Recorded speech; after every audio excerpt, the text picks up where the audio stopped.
Bonjour, ici Martine Lacasse. C'est avec un grand plaisir que je vous présente aujourd'hui les 6 piliers des couples heureux. Alors, il y a plusieurs aspects qui forment la vie de couple et qui servent de base pour vivre un plus grand bonheur amoureux. Vous souhaitez être heureuse en amour? Vous avez déjà trouvé le bon?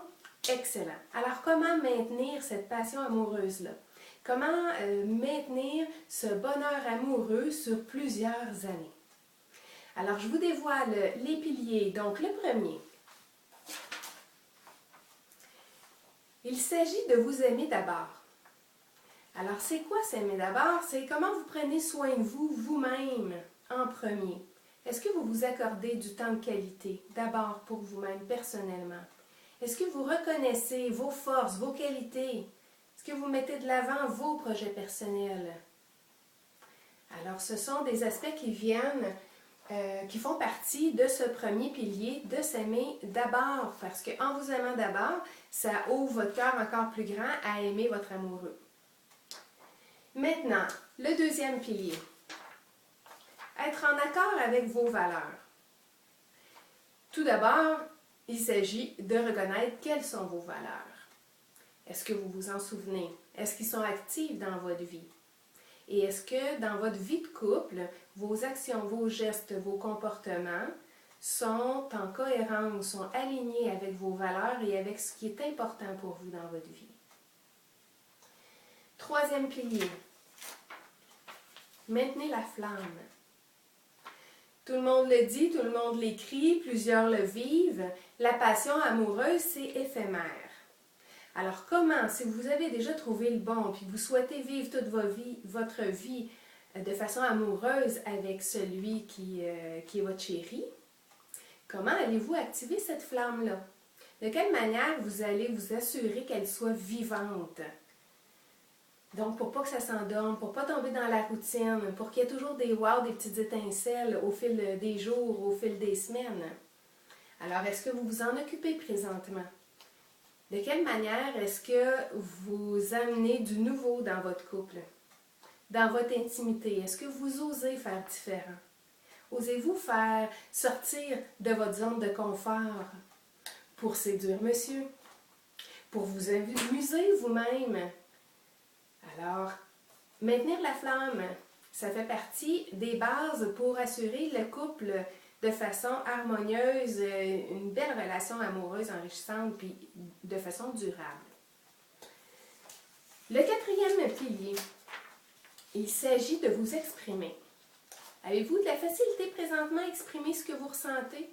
À nommer quelles sont vos préférences, qu'est-ce qui est important pour vous? À dire à votre chéri ce que vous aimez chez lui, ce que vous aimez moins dans ses actions? Ce que vous aimeriez plus? Qui viennent agir à votre égard d'une certaine manière. Plus de gentillesse, plus de tendresse, plus de petites surprises, par exemple. Alors, de quelle manière vous vous exprimez? Est-ce que c'est adéquat? Est-ce que c'est aidant pour grandir votre relation amoureuse?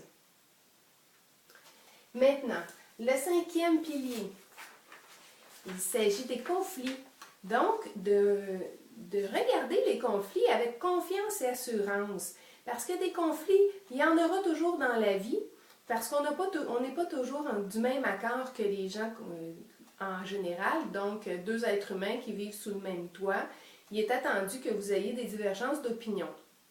Alors, de voir les conflits comme des opportunités de discussion, des opportunités de développer votre communication avec chéri. Et puis d'améliorer votre communication, d'améliorer et d'aller chercher des méthodes de gestion de conflit lorsque ça arrive.